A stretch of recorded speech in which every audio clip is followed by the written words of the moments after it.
क्या कभी सोचा है डायनासोर्स अगर जिंदा होते तो ये दुनिया कैसी होती।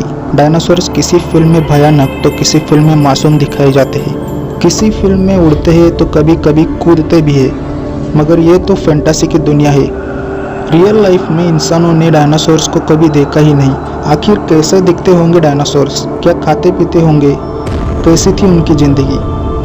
आपको पता होगा डायनासोर्स तो इंसान के धरती पर आने से पहले ही लाखों साल पहले खत्म हो चुके थे, लेकिन साइंटिस्ट के मुताबिक डायनासोर्स के वंशज जीवित है। चौंक गया ना? पूरी सच्चाई जानने के लिए इस वीडियो को पूरा देखिए। साइंटिस्ट ने धरती के अलग अलग हिस्सों में मिलने वाले डायनासोर्स के जीवाश्म से इनकी जानकारी जमा की है। दुनिया के अलग अलग हिस्सों से डायनासोर्स के कई कंकाल मिले हैं, कभी अंडे, कभी हड्डी तो कभी खोपड़ी। साइंटिस्ट ने खोज निकाली है। आज से लगभग 15 करोड़ वर्ष तक पृथ्वी के सबसे प्रमुख जीव कशेरुकी जीव थे। ये ट्राइसिक काल के अंत से लेकर क्रिटेशियस काल के अंत तक अस्तित्व में रही। आखिर ये डायनासोर थे कैसे, तो बता देते हैं। उसमें से कुछ डायनासोर शाकाहारी थे तो कुछ मांसाहारी। कुछ डायनासोर 2 पैर के थे तो कुछ 4 पैर वाले, और तो और कुछ आवश्यकता अनुसार 2 या 4 पैरों के रूप में अपने शरीर को परिवर्तित कर सकते थे, मतलब कि 2 पैरों पर खड़ा रह सकते थे।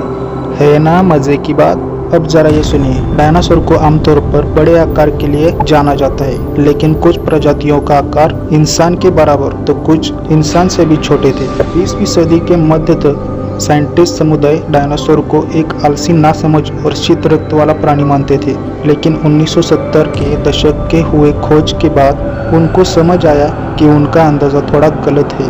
डायनासोर के कुछ सबसे प्रमुख समूह अंडज थे और वो घोंसले का निर्माण करते थे और आधुनिक पक्षियों की तरह अंडज थे। साइंटिस्ट के अनुसार सबसे पहले डायनासोर का नाम इरोप्टर है।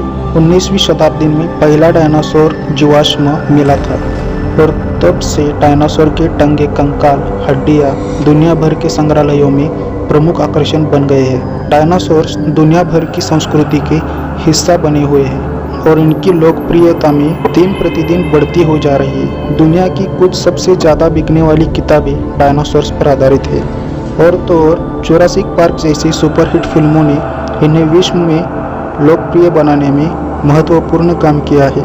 डायनासोर्स की तो कार्टून भी मशहूर है। आप जरा सोचिए, डायनासोर्स इतने विशाल कैसे थे?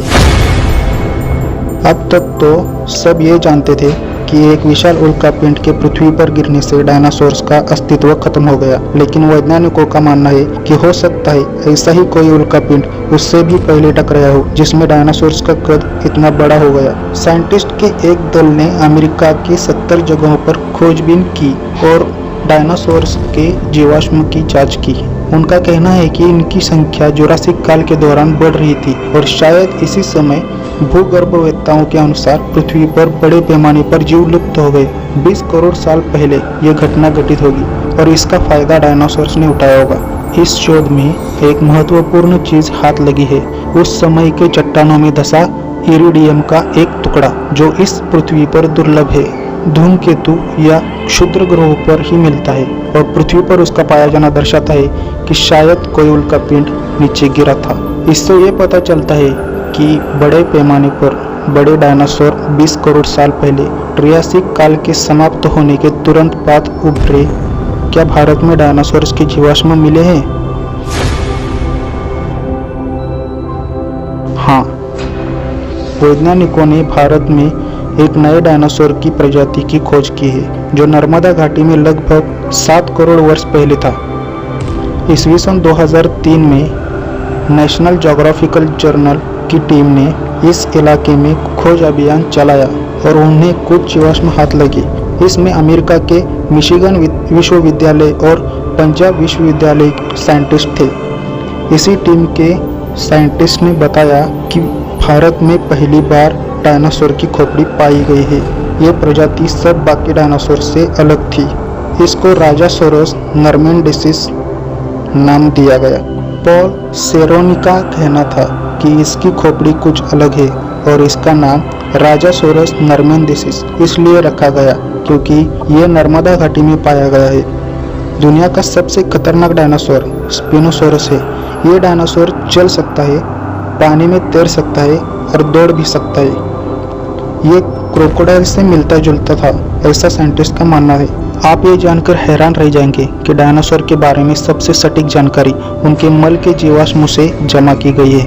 अमेरिका की कोलोराडो यूनिवर्सिटी की करेन शिन ने 25 साल डायनासोर के मल के जीवाश्म पर रिसर्च की है। साइंटिफिक भाषा में इस जीवाश्म को कॉप्रोलाइट कहते हैं। आपको लगा होगा कि डायनासोर या तो पत्तियां खाते थे या फिर मांस खाते थे, लेकिन करेन के मुताबिक कुछ डायनासोर्स लकड़ी भी खाते थे और इसके सबूत उनको डायनासोर्स के कॉप्रोलाइट से मिले हैं। साइंटिस्ट के मुताबिक शायद डायनासोर्स हमेशा लकड़ी नहीं खाते होंगे, लेकिन उनकी ये आदत मौसमी थी, यानी कि किसी खास सीजन में एनर्जी मिलने के लिए खाते होंगे। साइंटिस्ट का कहना है कि डायनासोर्स जिस काल में रहते थे उस वक्त ज़्यादा खास फूस नहीं थी, इसलिए शाकाहारी प्राणियों को अपना पेट भरने के लिए लकड़ी खाने के लिए मजबूर होना पड़ा। 20वीं सदी के 70 के दशक अमेरिका के साइंटिस्ट जैक हॉर्नर ने डायनासोर्स के जीवाश्म को खोज निकाला।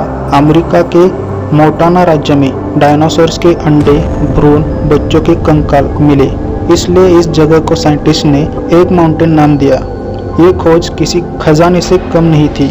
इसमें पेट में पल रहे बच्चे और बड़े डायनासोर की हड्डियां भी मिली। अब सवाल है कि डायनासोर्स आवाज़ कैसे निकालते होंगे। साइंटिस्ट ने कंप्यूटर पर डायनासोर्स के सिर के मॉडल बनाकर वर्चुअल तरीके से उनमें से हवा का गुजारा करवाया। इससे अनुमान लगाया गया कि वो चिंगाड़ने या दहाड़ने जैसी आवाज़ उनके मुंह से निकालते होंगे। डायनासोर शब्द को 1842 में सर रिचर्ड ओवेन ने इस्तेमाल किया था और इसके लिए उन्होंने ग्रीक शब्द डिनोस यानी कि भयानक और सौरस का मतलब छिपकली इसका प्रयोग किया था। जीवाश्म अभिलेख कहते हैं कि पक्षियों का प्रादुर्भाव जुरासिक काल के दौरान थेरोपोड डायनासोर से हुआ है और अधिकतर वैज्ञानिक पक्षियों को डायनासोर की जीवित वंशज मानते हैं। अपने पशु विज्ञान के साइंटिस्ट ने डायनासोर के अब तक 500 अलग वंश के और 1000 से ज्यादा प्रजातियों की पहचान की है और इनके अवशेष पृथ्वी के हर महाद्वीप पर पाए जाते हैं। अभी तक साइंटिस्ट के हिसाब से सब कोरी कल्पना ही है। अब तक जमा की गई जानकारी के मुताबिक डायनासोर्स एकदम अनोखे किस्म के जीव थे, जो पृथ्वी पर इंसान के पैदा होने के पहले लाखों साल पहले खत्म हो गए।